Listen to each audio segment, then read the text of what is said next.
Hi there, this is John Wilkinson again from History Made Easier, with a presentation that takes a look at the impact of the Great Depression on the work of the League of Nations.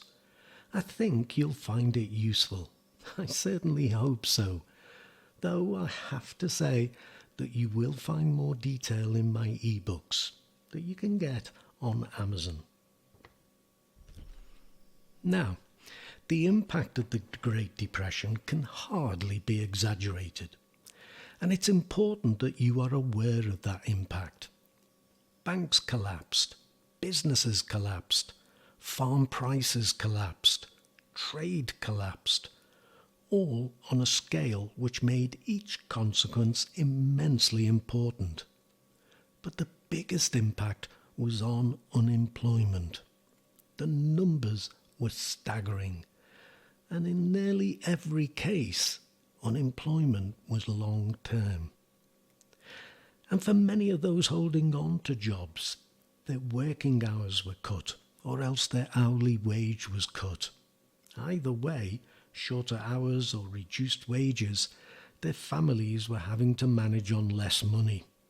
So, in this way, the vicious cycle spiraled ever deeper, as even more money was taken out of the economy, further reducing the demand for goods, and so further increasing unemployment. Unemployment meant mortgage foreclosures, or else the rent couldn't be paid. Either would lead to evictions. Families that had been living comfortable lives plummeted into real poverty. These were ordinary people. Remember, history is always about people. Helpless victims of a force they had no control over, the Great Depression. And we shouldn't forget that farmers were struggling badly too. And in an inevitable knock-on effect, the likes of shops, bars and cafes struggled too. Many forced to close.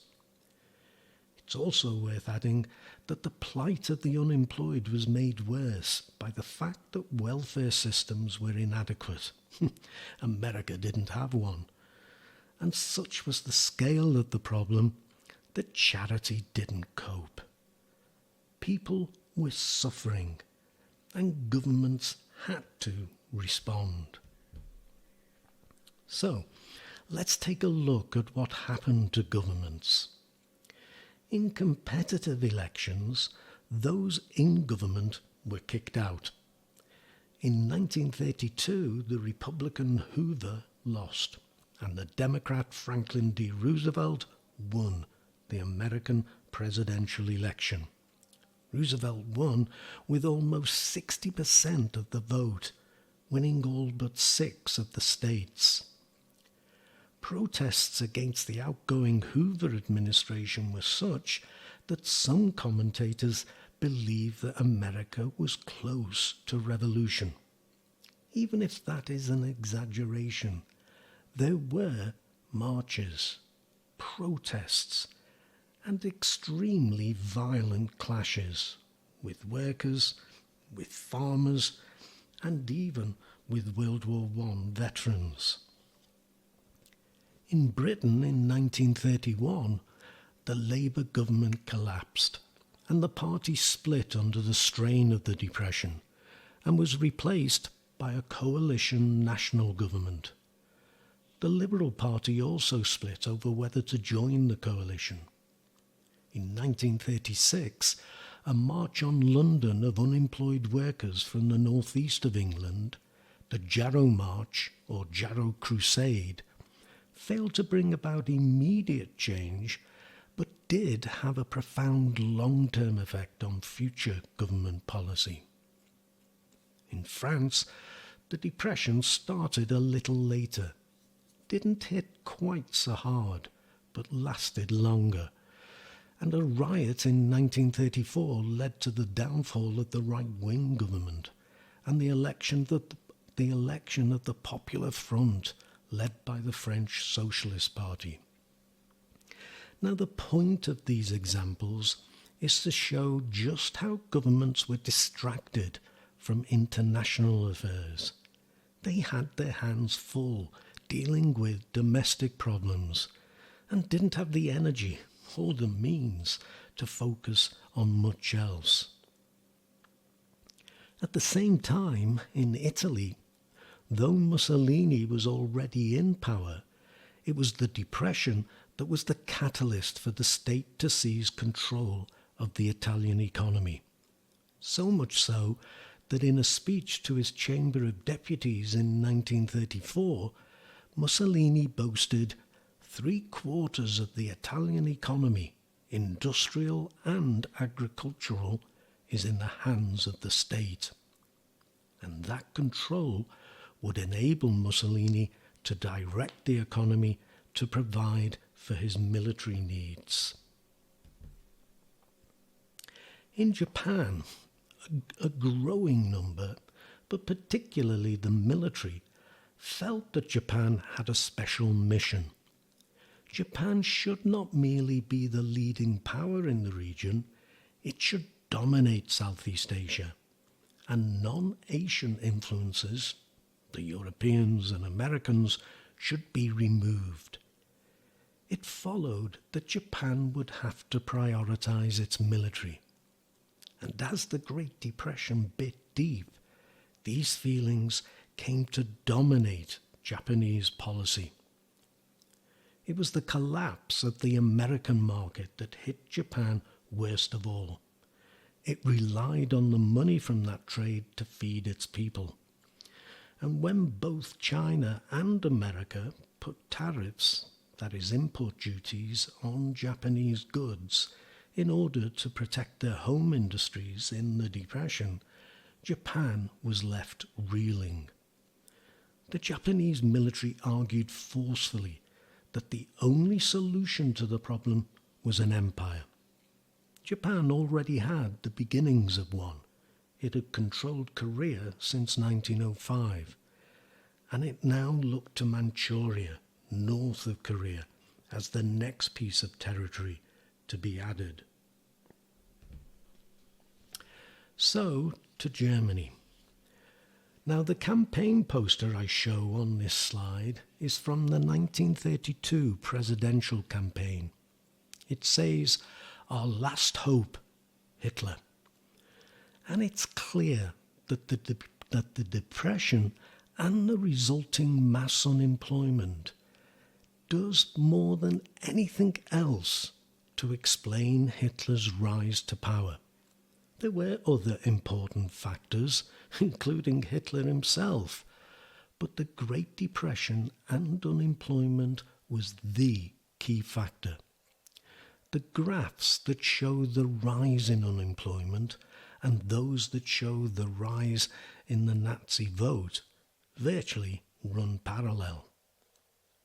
Stresemann, German Chancellor in 1923, had talked of Germany dancing on a volcano because of its dependency on American loans after the debacle of 1923.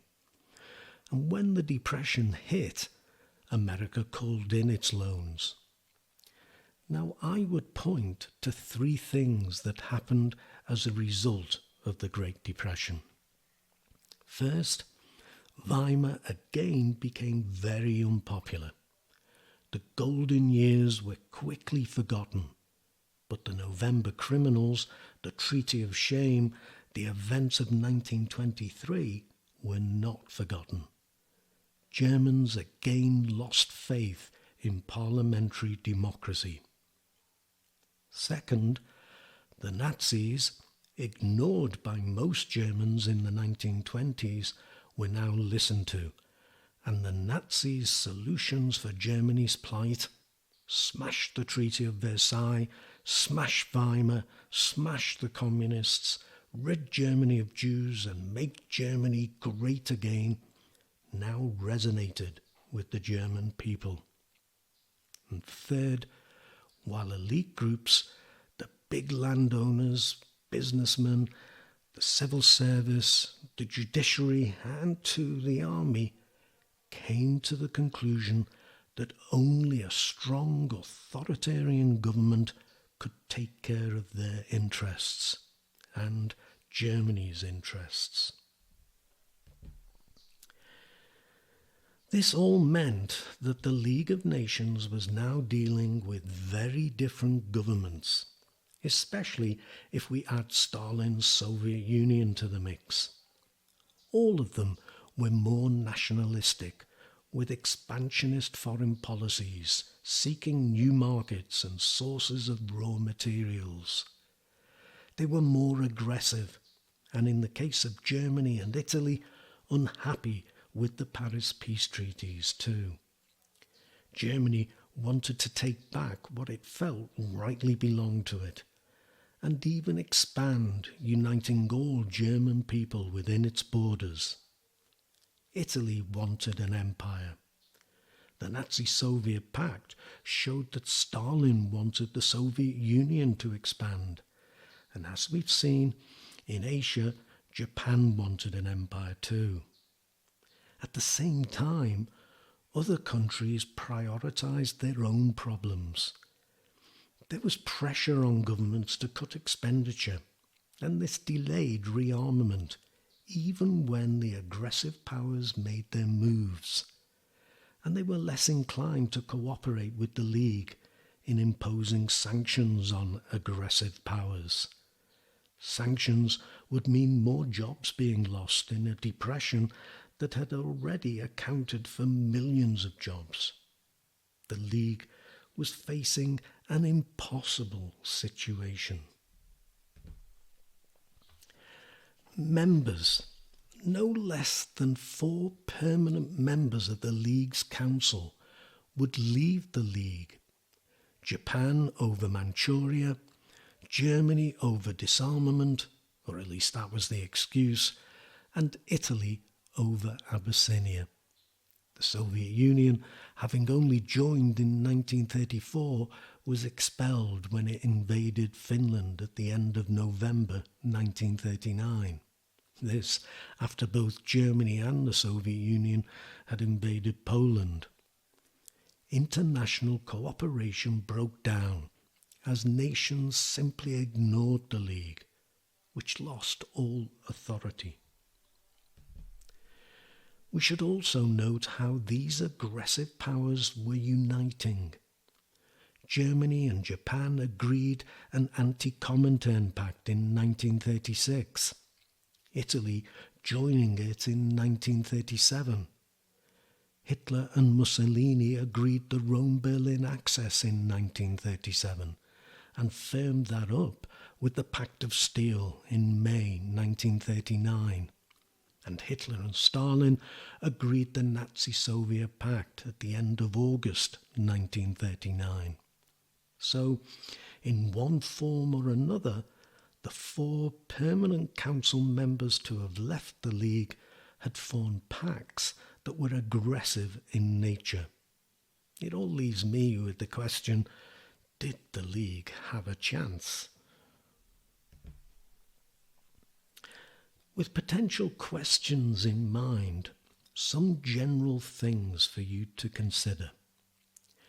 Does it seem to you that countries could afford to wholeheartedly support a League of Nations initiative, either sanctions or military action, or humanitarian aid for that matter?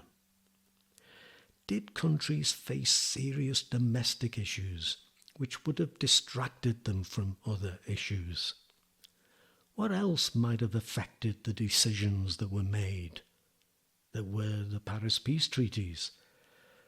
There were problems within the League itself, for example, its structure. And of course, there was Hitler. And what other factors influenced British and French foreign policy? Were they looking after their own needs? And ultimately, how do these factors weigh against the effects of the Great Depression? And so, I'll leave you with 3 important dates to consider, all lying well within the extended period of the Great Depression. First, September the 18th, 1931, the date Japan invaded Manchuria. Second, February the 2nd, 1932, the date the Conference for the Reduction and Limitation of Armaments, the Disarmament Conference, convened in Geneva. And third, October the 3rd, 1935, the date Italy invaded Abyssinia. As always, I do thank you for listening. Good luck with your studies. Do get in touch with me at historymadeeasier@gmail.com if you think I can help with tutorials. We can work something out if I have a slot available. But for now, cheers.